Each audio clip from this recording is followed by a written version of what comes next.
Hi guys, welcome to lesson 5 of Academic English 1 at Wittenberg University. I miss you very much. I wish we could be having class face to face. This week we will have a bit of an improvement from last week's lesson, which was 2 weeks ago since we didn't have a lesson last week. But from this week on forward, we will have an additional part of the required assignments for each week. So we had in our face-to-face lessons always one mandatory assignment that had to be submitted on Moodle in order to get you had to be physically present, and you also throughout the lesson, and you also had to submit one assignment always. And then I upped that to 2 assignments as we made our transition to online learning. However, we also have the possibility now with Teams to have a collaborative meeting. So for 30 minutes each week, we will have each week we have a lesson. We will have a collaborative session. It won't be a lecture. The videos here, this content is your lecture, and then that will be more back and forth where you can ask me questions, and I will have some additional material that I may want to give you guys some extra insight on. So that is the intention, as well as peer review or group exercises we can do in those sessions. So I'm very excited for that. I'm excited to see your guys' faces again and for us to be able to communicate a little bit more easily. And two-way communication is always better than one-sided communication. So that's always going to be 30 minutes, and I've put it from 10:30 to 11. Our class normally goes from 8:30 to 11:10. I know a lot of you don't like to get up early, so then you have the opportunity to get a little bit more rest before you have to join the session. And then I will stay on for another half an hour after that on Moodle for a live chat, where if you forgot to ask something or you started an assignment that was given for this week and you have some questions, you can go on the live chat and I will be there to answer your questions for you. And then you have the 2 assignments that you have to do. So one assignment is usually something small and simple from the textbook over here. And then the other assignment is something that's going to help contribute building up toward your essay at the end of the semester. So something is writing focused or based towards your essay, and the other thing is skill based from the textbook for the course. Now, I recognize that some of you guys may have not gotten your textbook already, and as a result, you're not able to get it since you cannot go to the campus to lend your book, or some of you may have gone to a different place to quarantine or to social distance yourself from the rest of the world, and perhaps you forgot your book as you changed homes. So for that reason, I will take pictures of the units that you have to do each week and post them on Moodle. If you don't have a book and you need access to the answer key, please let me know and I will make sure that I post those as well. So today's lesson, I've watered it down a little bit because participation and submissions of assignments have been quite low recently. I understand why. Obviously, this is an unprecedented situation that is difficult for everybody. And it's understandable. At the end of the day, though, you did get a free pass for the lesson week 4. So if you didn't attend, that's okay. It won't hurt you. If you did attend, it will count towards your attendance. But the total attendance or participation, now that we're doing online learning, is 8 out of 12 lessons instead of 9 out of 12 lessons. So I will, later in the week, after I have the data from this week, I will post an update of how much attendance and or participation students have had until this point, so you know where you are by now after lesson 5. Okay, so we're going to go ahead to the online area now. And I'm going to show you guys just a reminder. At the top is your Harvard referencing guide that's Wittenberg approved. And then under the module introduction, you can see the exam essay rubric as well as the topic and guidelines. And once I have gotten the data from week 5, I will edit this to say 8 out of 12 lessons, and then you can click here and see the attendance records. And you can always go through each week, by the way, if you want a little refresher of what we've been doing. There's always bullet points that covers the main that they cover the main points that we did in those lessons. So last week was week 4. We finished up Unit 1.7, summarizing and paraphrasing. And we had a whole section on creating a thesis statement. And then you were meant to submit your topic with 3 reliable sources. And we talked about how we gave lots of information on how to use sources. So please go back and look at the PowerPoint from that week, as well as the video if you haven't already. And today we will look at the outline, what you have to do for the next lesson. And we will look at the 2 units, which are about referencing, and then the Harvard referencing quiz, which is a required assignment for today. So once this video is done, up here will appear the video lecture, and then you have the PowerPoint slides. You have the pictures of the textbook for the 2 units. And then you have assignment 1 and assignment 2. Now this one is about the outline, the form you have to fill in, and the form is right below. And this one is a quiz that you have to do. And then at the bottom of the week 5, you have the link to the live lesson on Teams. You can log in through Teams. And then the live chat. You can click in there if you'd like to chat with me between 11 and 11:30 on Wednesday, April 1st. Okay. So we're going to start with the PowerPoint slides. Just move this around.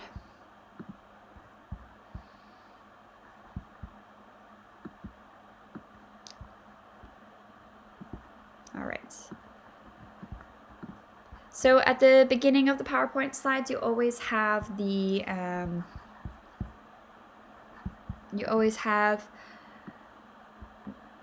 semester overview each week. And you can see that when you look at it, I was originally doing online from here to here, but since we're going to be online for the rest of the semester, I've just put up here from weeks 4 to 12, it'll be online. And we have a couple of breaks in between, so that's just nice to help you with making a study plan. The homework for today was to read Units 1.8 and 1.9, and if you haven't already, to review Unit 1.5. That's about outlining and making drafts and brainstorming. So if you haven't reviewed that already, or you just have a lot of trouble with getting started with writing or creating an outline, then please go review Unit 1.5 as well as the assigned reading for this week, which was Unit 1.8 and 1.9 about referencing and using sources. And if you're really having trouble with referencing and using sources, you can go back to Unit 1.4 of the textbook and read that chapter on avoiding plagiarism. You are meant then also to complete your outline and start working on your first draft of your essay. However, only one student submitted their outline for the last lesson, so I have instead asked that you guys complete a more expansive outline for the next lesson to get you really going on the right track, so that we can start with looking at the individual paragraphs from lesson 7. And then you also had to make yourself familiar with the Harvard Referencing Guide on Moodle, which I've just showed you about a minute ago, so that you're familiar with the options they have, the interactive links when you scroll down, and also the quick guide and the full PDF guide that they have there. And at the bottom of the page, you can see some practice exercises, which are really handy and I highly recommend for you. Okay. Here, this is just to give you a reminder from last week. We had this information about how to develop a thesis statement. If you didn't do it last week, please do it this week. And the same goes for this outline. This outline is more loosely based, more free than the one that you have to do for your assignment. So if you want to start a little bit less strict, you can use something similar to this. And then this was a really nice video about writing essays. I highly recommend it. This was one of the slides from last week talking about proper referencing, and I just wanted to quote it again because most students did not submit the work, and without that work really being done in depth, we can't go on further, so we're a little bit stuck there. Okay, so we're going to review in this lesson Units 1.8 and 1.9 from our textbook, and you can see here this is a nice example of an entry for a reference list using Harvard style. And we're going to go in a minute to the textbook, but I just want to show you the end of the PowerPoint slide, which is just stating that our next lesson is April 8th.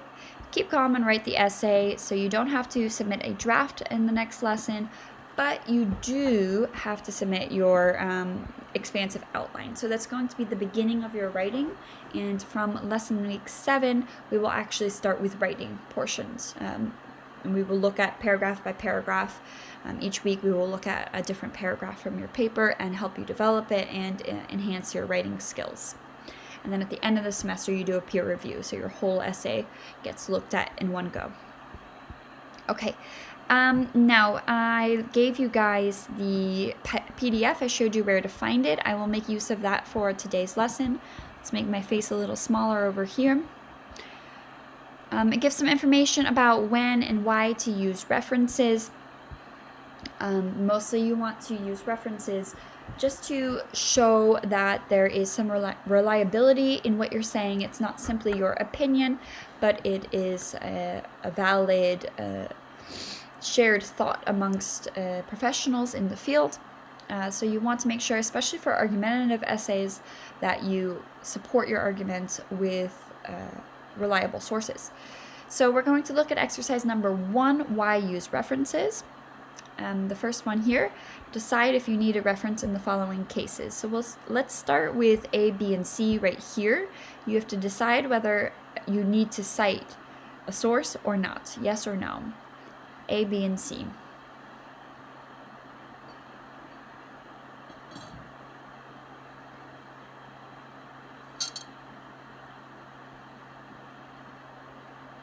You ready?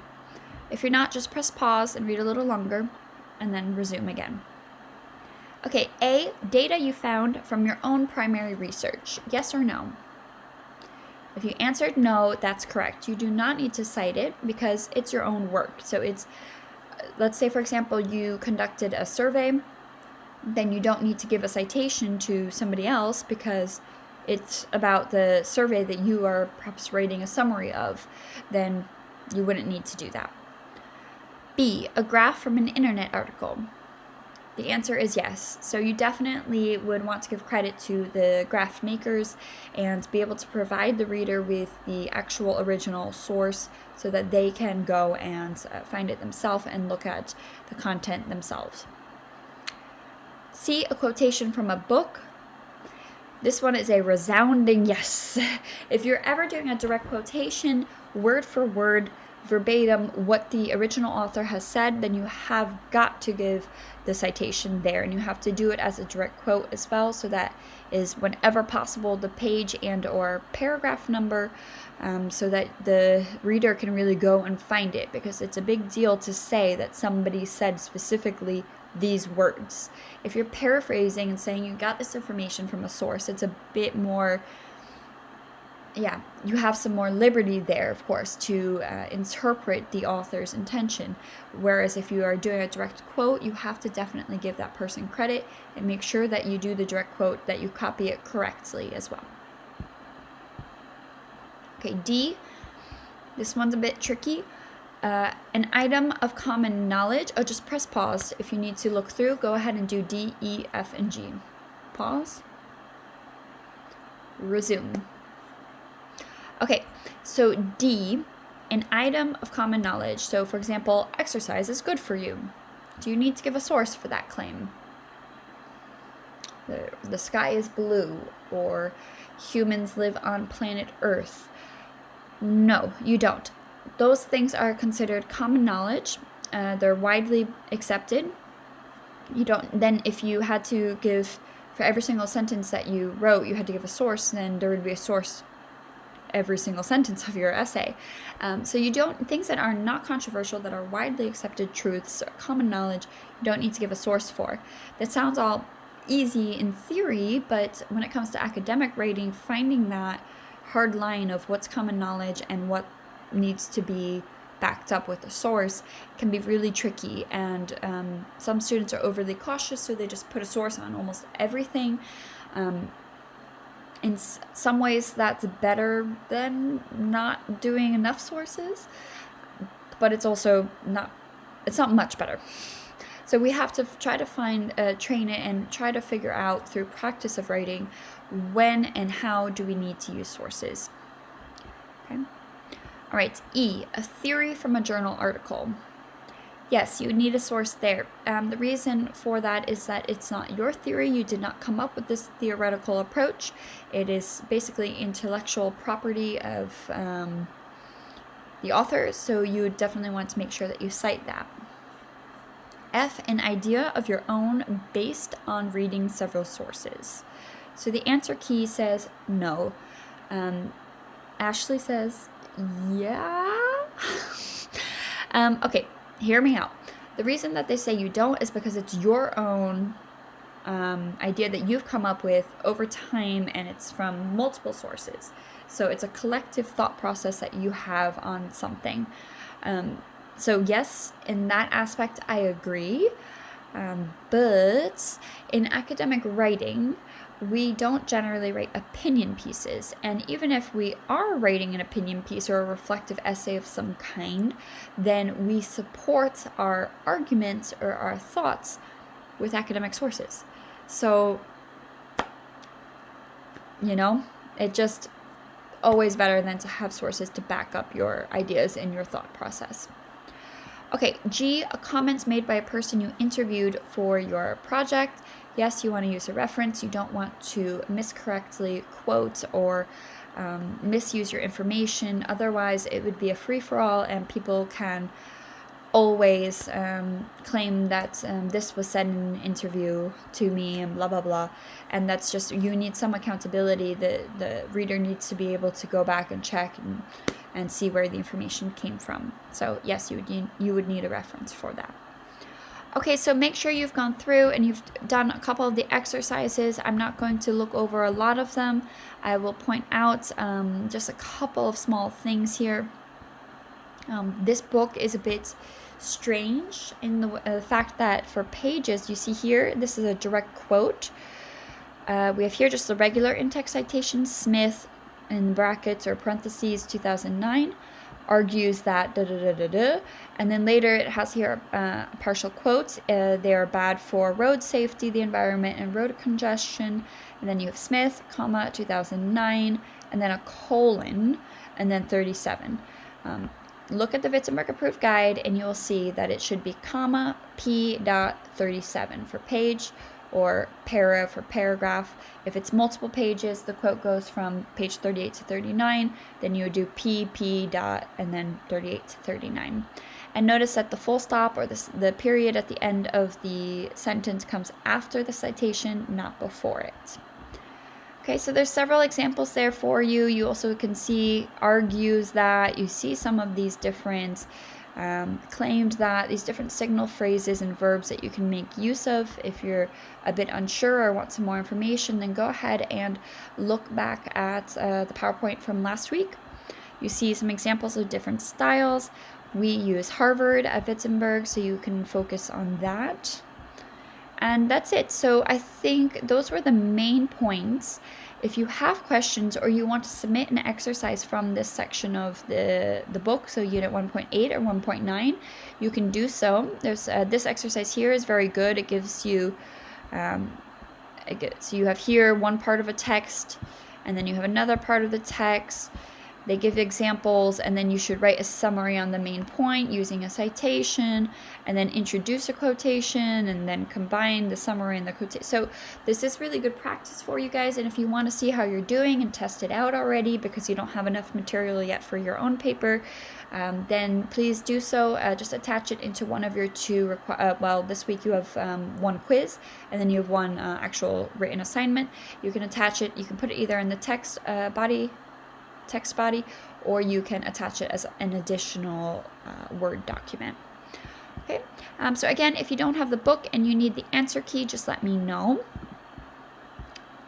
So your assignments, you have here, you have to submit, you have to upload, add new discussion topic, and there you will upload a filled in outline form before our next class, which is Wednesday the 8th of April at 8 a.m. because our class starts at 8:30. And this is what, you click this one here, and you will see this is the form that needs to be filled in. You should have your essay topic, a suggested title that can change, don't worry. And then you see this inverted upside down triangle style for your introduction. And that has an attention getter, introduction, background information, transition, outline, overview, and then you finish off your introductory paragraph with a thesis statement. Okay, and again, look back to last week's PowerPoint slides and resources to see how to improve your thesis statement. Okay, then you have this section here to write each body paragraph point, and you're going to fill in this information as well. A topic sentence, elaboration, evidence, examples explaining, analysis, summary, and sources that you plan on using. Okay, and you should have 3. You have to do 3. Fill it in for 3. You may have more information and do 4. More than that would be too much for the word count. And here, this normal triangle is your conclusion. You want to draw your main points back to the thesis statement without simply restating your thesis statement. You want to give some suggestions or recommendations, concluding ideas, and general conclusions. So in the beginning, on the introduction, you go from general to specific. In the conclusion, you go from specific to general, so that the reader is left with a good idea of what's going to happen, what's going on when they're done with reading your text. Okay, so that was assignment 1, and then assignment 2 is a referencing quiz. That's an online quiz. You have to get at least 50% correct. It's a 15-minute timed quiz, and it's based on this YouTube video. So you'll want to make sure that you watch that. It's really nice and handy. It goes through these main points of how to do things, super easy to follow. And then there's a link here for the live lesson on Teams, as well as the chat. So I will be available for 30 minutes after on live chat here on Moodle. And then we will have 30 minutes together in the live lesson on Teams. And this video lecture will appear up here once it's been uploaded. And later in the week, I will upload the updated attendance. And that will come right here in the attendance records. Just so you know, if you want to find good resources, you can go up here at the top of your online area to online library and resources, library resources, and then you can find your databases. I'm going to suggest that you make use of EBSCO, which they already put here for you, but you can look at different options as well. Okay, excellent. So that's it. If you have any questions, please let me know. I just want to reiterate that if you're having any difficulty, if you're struggling, you haven't been feeling well, or just this whole situation has been difficult for you for any reason and you're falling behind on your work, contact me. I'm happy to try to help you through it. That's the only way that we can ensure that you will be successful this semester. So just make sure to reach out. Okay, guys, I look forward to seeing you on Wednesday, and take care, be safe, and stay healthy.